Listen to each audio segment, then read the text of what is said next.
May oyida kutilmagan holatlar sizlar uchun. Unda ketdik. Kommentariy yozganlar, obuna bo'lganlar, kattakon tashakkur. Unda ketdik. May oyida siz uchun kutilmagan holatlar. 3 ta karta qo'yaman. 3 ta kartadan xohlaganlaringizni tanlashlaringiz mumkin.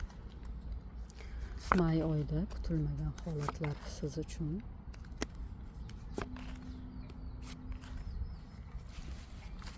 May oyida sizni qanday kutilmagan holatlar kutyapti?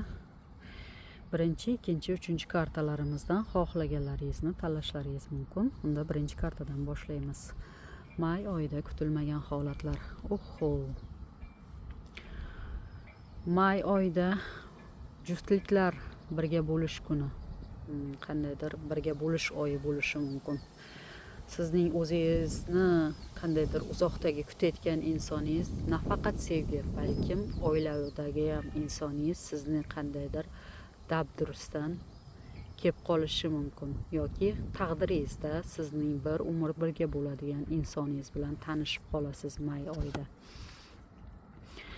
Uy bo'yicha yoki mashina, qandaydir bitirilmagan narsangizni ayrim insonlar qandaydir uy bo'yicha juda ham yaxshi sizlar tomonga yaxshigina imkoniyat bo'ladi. Kim bilandir urushib qolasiz, dilingizni og'ritib qo'yishi mumkin. Lekin bu narsa bilib qo'ying, siz tomonga nima deydi? Siz tomonga bo'ladi hamma narsa, yaxshi tomonlari. Bu narsa sizga ko'p narsani tushunishingizga, u insonni qanday insonligini bilib qo'yishingizga naborot yaxshigina imkoniyat bo'ladi. Birinchi kartamizni tanlaganlar may oyiga. Ishlaringiz juda ham ko'p bo'ladi. Sizda biroz davleningiz oshishi mumkin. Lekin shunda ham ishlaringiz ko'p bo'lgan taqdirda ham hammasiga ulgurasiz. Faqatgina sizning asabingizga tegadigan insonlardan uzoqroq yuring deyapti. Keyingisi. Mehnatlaringiz og'ir bo'lgan, samarasini ko'rmagan taqdiringizda ham qandaydir may oyida sizni faqat ish bo'lgan taqdirda ham bilib qo'ying, juda ham rizqli, siz uchun bir umr foydasi tegadigan oy bo'ladi.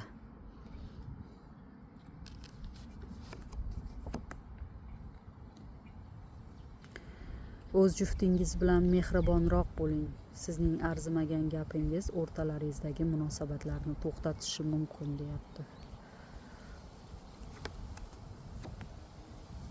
Uyingizga kimdir mehmon keladi. Balkim bu sovchi ham bo'lishi mumkin. Kim bilandir nimanidir teng bo'lishda har doim nima deydi? Sizga nisbatan birozgina nohaqlik bo'lishi mumkin. Bu narsalarga birozgina sabrli bo'ling. Bu narsalar sizning oilangiz bilan birga bo'ladi. May oyida sizni qandaydir har doim orqaga tortadigan insonlardan uzoq yuring deyapti. Yoki kimgadir qarz berishdan ehtiyot bo'ling. Kimdir sizdan qarz so'raydi. Lekin bu narsa sizning ham qiladigan ishlaringizni yoki oldindan oladigan narsalaringizni orqaga surishi mumkin.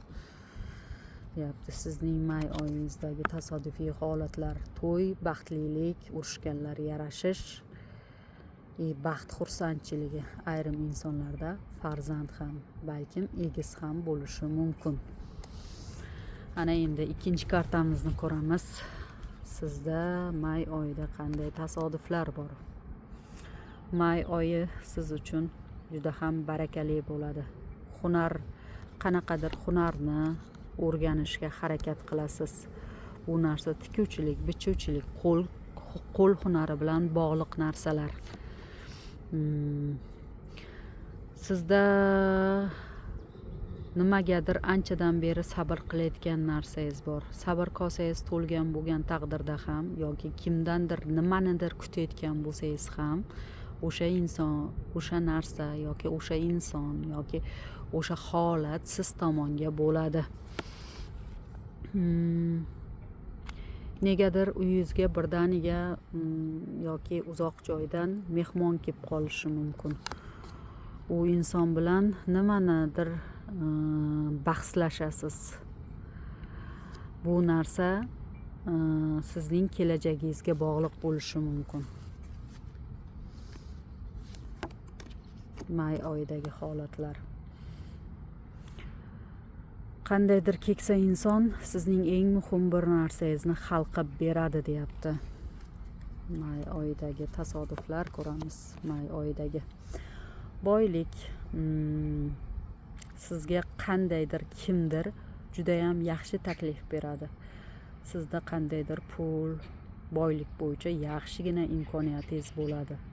Bu narsani qo'ldan chiqarmang deyapti. May oyida tasodifan sizning qo'lingizga pul tushadi. May oyida siz anchadan beri sabr qilayotgan insoningizni yoki sabr qilayotgan insonlaringizni qo'lidagi qiyinchilikdan yoki ko'nglidagi qandaydir o'sha qiyinchilikdan sizga chiqib ketishingizga imkoniyat bo'ladi. Bu narsa oson bo'lmaydi, lekin uddalaysiz.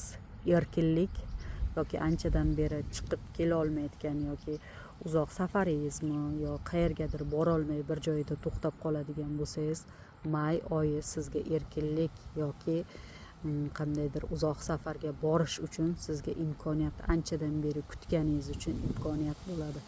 Buni sizga o'zingiz kutmagan insoningizdan yordam bo'ladi. May oyidagi holatlar. May oyida birozgina nima deydi?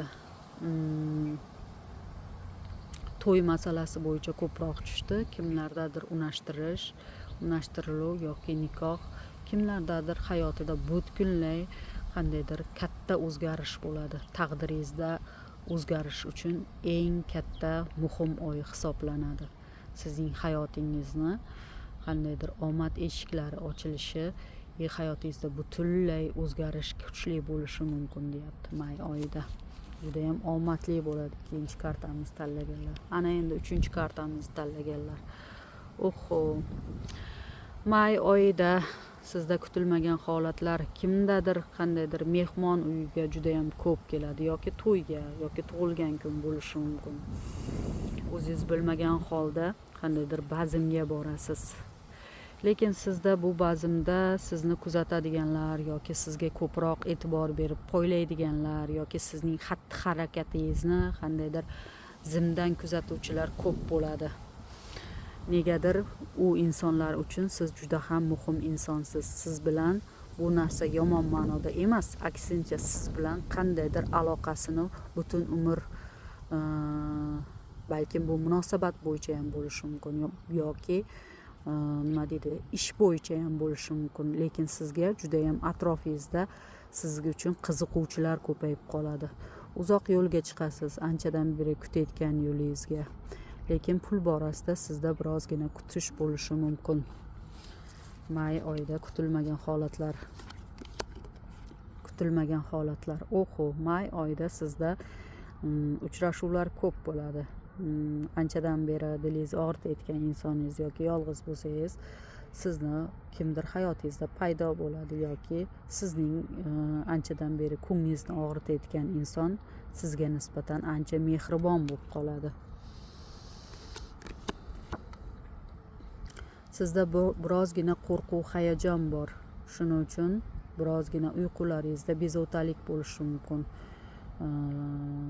Har doim uyqularingizga yoki o'zingizni sog'lig'ingizga ko'proq e'tibor bering. Chunki may oyida sizda qandaydir uyqulikda bezovtalik bo'lishi mumkin. Uchinchilar, may oyida kimlardir o'zi xohlamagan joyni anchadan beri borishiga to'g'ri keladi. Lekin bu narsa yaxshilik bilan tugaydi. Yo qayergadir kim bilandir ko'rishishni xohlamaysiz, lekin bu narsalar yaxshilik bilan tugaydi. Uyini bitira olmaganlar uyini bitirishi yoki kimlardadir birinchi qadam bo'ladi. Uyga oid. uylaringizda tinchlik xotirjamlik hukm suradi, lekin kimlardir o'z juftini judayam ko'p sog'inishi mumkin, chunki uzoq yo'lga qandaydir kuzatish, kutish oyi bo'lishi mumkin. 3-kartamizniki. Siz to'g'ri yo'ldasiz, lekin o'tgan xatolaringizni qayta va qayta takrorlamang deyapti. O'tgan xatolaringiz haqida orqaga ko'p qaramang deyapti. Sizni may oyida qandaydir izdan chiqaruvchi do'stlaringizdan ehtiyot bo'lishingizni xohlayapti.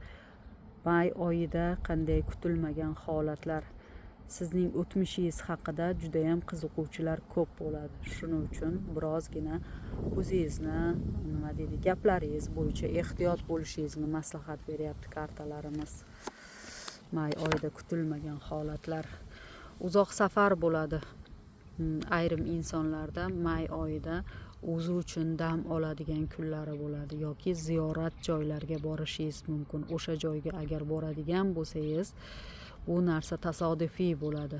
O'z tilaklaringizni har doim orzularingizni baland qiling. Ular albatta vaqt o'tgani sayin amalga oshirilishi haqida aytyapti. May oyida sizda judayam sog'inch oyi bo'lgan taqdirda ham, lekin orzularingiz ushaladigan oy bo'ladi. Yoqqan bo'lsa like bosib keting. Kattakon rahmat, sog' salomat bo'ling. Rahmat.